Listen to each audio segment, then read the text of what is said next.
और सरकार पीडीए से इतनी घबराई हुई है,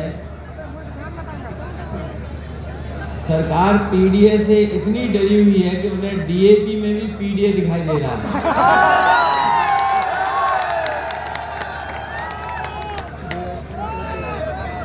ये जो अक्षर हैं अंग्रेजी के, जो हमारा आपका 90% आबादी का जो नारा है पीडीए, इन बीजेपी के लोगों को अब उसमें डीएपी दिखाई दे रहा है। और इसीलिए हमारे किसान भाई यहाँ मौजूद होंगे, वो जानते होंगे कि अब डीएपी कहीं भी उपलब्ध नहीं करा पा रही है सरकार। जिस समय किसानों को सबसे ज्यादा जरूरत है डीएपी, उस समय सरकार उपलब्ध नहीं करा पा रही है। मैं अपने पीडीए परिवार के साथियों से यही कहना चाहता हूं, इस संविधान मेला युवा महोत्सव के कार्यक्रम में कि पीडीए की रक्षा अभी तक संविधान ने की है। पीडीए की रक्षा अभी तक संविधान ने की है और हमारी आपकी अब जिम्मेदारी बनती है कि पीडीए के लोग अब संविधान की रक्षा करें। मंच पर उपस्थित आदरणीय उदय प्रताप सिंह जी, पार्टी के जिलाध्यक्ष जय सिंह जैन जी,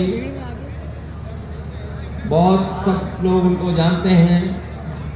आज के कार्यक्रम के विशिष्ट वक्ता प्रोफेसर लक्ष्मण यादव जी, इस कार्यक्रम की आयोजक श्रीमती उषा सेन जी, मंच पर उपस्थित हमारे राष्ट्रीय अध्यक्ष अल्पसंख्यक सभा के आदरणीय इकबाल कादरी साहब, यहाँ के सांसद आर.के. चौधरी जी, प्रदेश उपाध्यक्ष CL वर्मा जी, फिदाउल अंसारी जी, विधायक राहुल लोधी जी,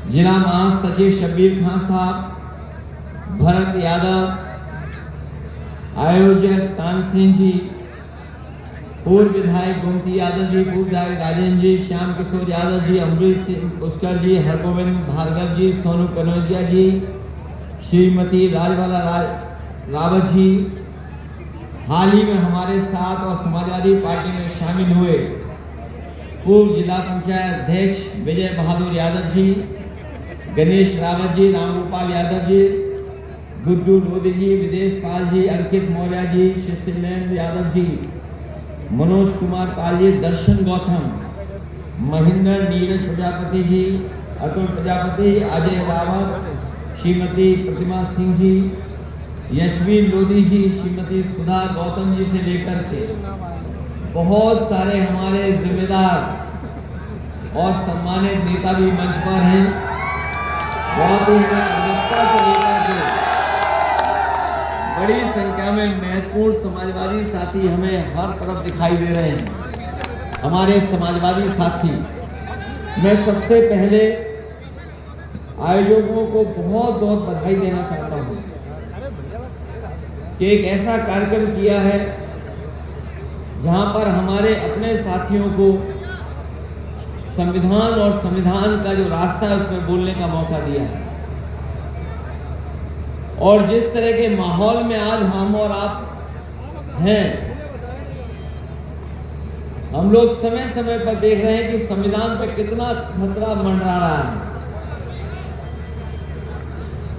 और जो पिछला चुनाव हमने और आपने देखा, जहां हम लोग पीडीए की बात कर रहे थे, वही संविधान बचाने की बात हम और आप लोग कह रहे थे। अब बीजेपी के लोग समय समय पर ये प्रचार करने लगे हैं कि वो चुनाव संविधान बचाने का था, इसलिए तो चुनाव हमारे हाथ से निकल गया। लेकिन हम ये साबित करना चाहते हैं, बीजेपी के लोग, कि संविधान का जो खतरा था वो झूठा प्रचार था। मैं अपने तमाम साथी जो लोग यहाँ उपस्थित हैं, मैं उनसे इस मौके पे ये बात कहना चाहता हूँ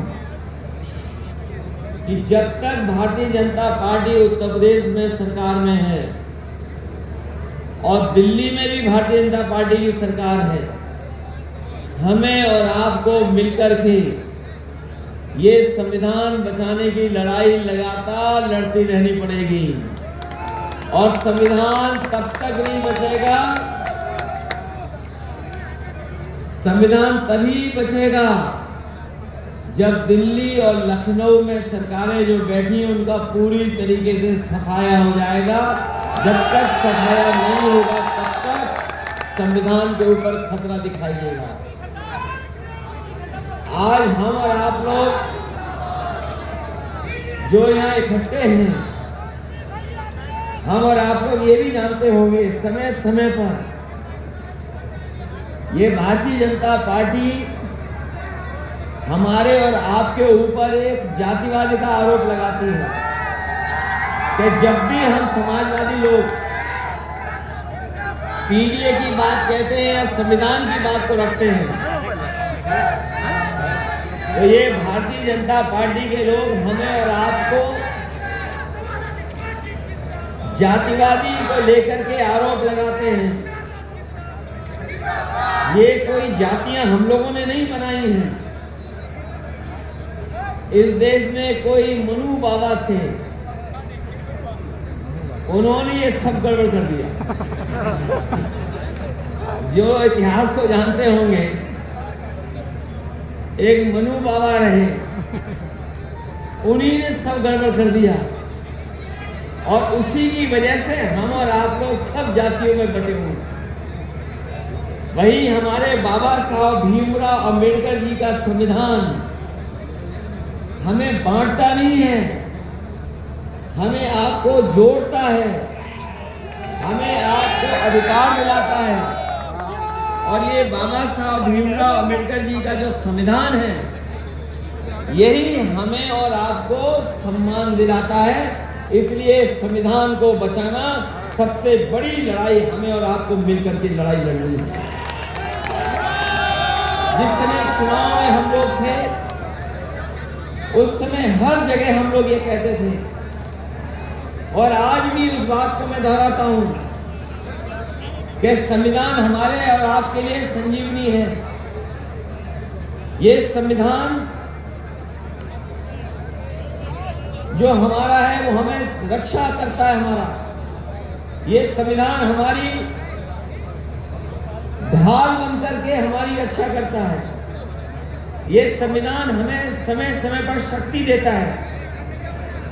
ये संविधान में जो हम लोगों ने पीडीए का नारा दिया है, ये हमारा प्रकाश स्तंभ है।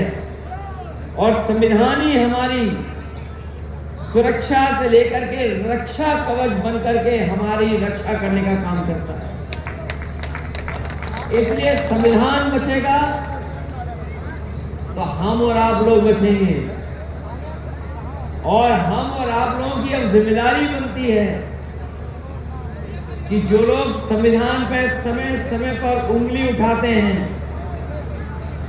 और समय समय पर इसको बदलने का प्रयास करते हैं, उनसे सावधान रह करके जो बाबा साहब भीमराव अंबेडकर जी ने हमें अधिकार दिया है वोट का, उस वोट के सारे हमें इनको समय समय पर सबक सिखाने का काम करना होगा।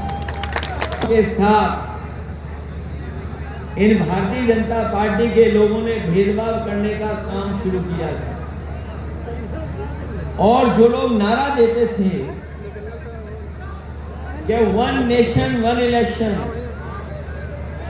आपको याद हो हमारे नौजवानों को धरने पर बैठना पड़ा। और धरने पे इसलिए बैठना पड़ा, उनकी मांग थी कि परीक्षा एक साथ कराई जाए, परीक्षा अलग अलग नहीं हो। और मैं आपको याद दिलाना चाहता हूं, जिन नौजवानों ने अभी पुलिस की भर्ती देखी होगी, ये वही सरकार है जो रिकॉर्ड बना रही थी कि हम एक साथ कितनी परीक्षा करा सकते हैं। और वो जो परीक्षा कराई थी, हालांकि बड़े पैमाने पर वो परीक्षा में नौजवान पहुंच नहीं पाया। जो आंकड़े बताते हैं वो बताते हैं कि 30% नौजवान परीक्षा के लिए नहीं पहुंच पाया और जब परीक्षा देकर के आया तो बाद में पता लगा कि 30% तो उसमें क्वेश्चन ही गड़बड़ थे।